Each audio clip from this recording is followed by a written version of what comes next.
नेपालको राजनीतिमा नयाँ शक्तिका रूपमा स्थापित राष्ट्रिय स्वतन्त्र पार्टीका सभापति रवि लामिछाने यति बेला छिमेकी मुलुक भारतको 5 दिने औपचारिक भ्रमणमा छन्। भारतीय जनता पार्टी भाजपाका नेता नितिन नवीनको निमन्त्रणामा आइतबार नयाँ दिल्ली पुगेका लामिछानेको यो भ्रमणलाई नेपाल र भारत दुवैतर्फका राजनीतिक वृत्तमा निकै चासो र महत्त्वका साथ हेरिएको छ। नेपालको राजनीतिमा नयाँ शक्तिका रूपमा स्थापित राष्ट्रिय स्वतन्त्र पार्टीका सभापति रवि लामिछाने यति बेला छिमेकी मुलुक भारतको 5 दिने औपचारिक भ्रमणमा छन्।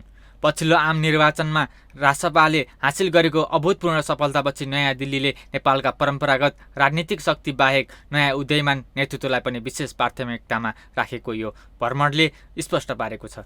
अहिले दुई देशबीचको सम्बन्ध विकास कूटनीति र पार्टी टु पार्टी संवादको नयाँ चरणमा प्रवेश गरेको छ। यो भ्रमणलाई अनेक कोणबाट विश्लेषण गरिएका छन्। यद्यपि नेपाल र भारतबीच लामो समयदेखि थाती रहेका सीमा विवाद, कालापानी, लिपुलेक र लिम्पियाधुरा सम्बन्धी कूटनीतिक नोट, इपिजी प्रतिवेदन जस्ता संवेदनशील विषयहरूमा नयाँ शक्तिको कस्तो परिपक्वता देखाउँछ भन्ने चुनौती पनि लामिछानेका सामु छ। अहिले चाहिँ पार्टी टु पार्टी थ्रुबाट बिजेपी पनि उता रुलिङ पार्टी भएको हुनाले र यता राष्ट्रसभा पनि रुलिङ पार्टी भएको हुनाले दुईटाको चाहिँ मिटिङ अर्गनाइज भएको हो। सीमा विवाद चाहिँ अब जटिल छ है। सीमा विवादको बारेमा चाहिँ अब यो बोर्डर वर्किङ ग्रुपले सहज स्तरमा काम चाहिँ गरिरहेछ, लोकल आफ्नो लेभलमा काम गरिरहेछ। अब पोलिटिकल लेभलमा चाहिँ अब यो पोलिटिकल लेभलमा चाहिँ अब अलिकति इन्ट्रेस्ट नदेखेको जस्तो देखिन्छ दुईटै तहमा है।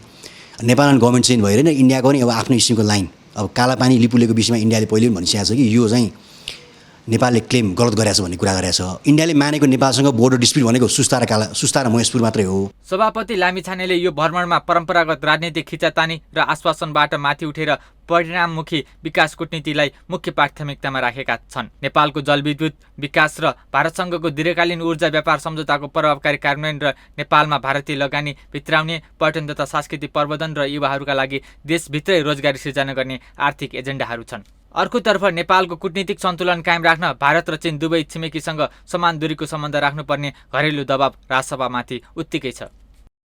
डेभलपमेन्ट र इकोनोमिक कुरामा बढी इङ्गेज हुने भनेको छ होइन। मलाई लाग्छ त्यो राइट लाइन हो है। इन्डियासँग हाम्रो धेरै मुद्दाहरू छ। जहिले पनि राजनीतिक मुद्दा कुरा गरेर इरिटेट भएर बस्नुहुन्न। हाम्रो चाहिँ हाइड्रो पावरको मुद्दाहरू छ होइन। हाइड्रो पावर सम्बन्धी इस्युहरू छ। अब इकोनोमिक इन्टिग्रेसन सम्बन्धी इस्युहरू छ है। इन्फ्रास्ट्रक्चर कुराहरू छ, रेलवे कुराहरू त्यसमा आइहाल्यो है। त्यसपछि हाम्रो रिलिजियस कुराहरू छ है, टुरिज्मको धार्मिक टुरिज्म कुराहरू छ। अब चाहिँ अयोध्या र चाहिँ जनकपुरको, मुक्तिनाथको होइन, केदारनाथको कुराहरू छ।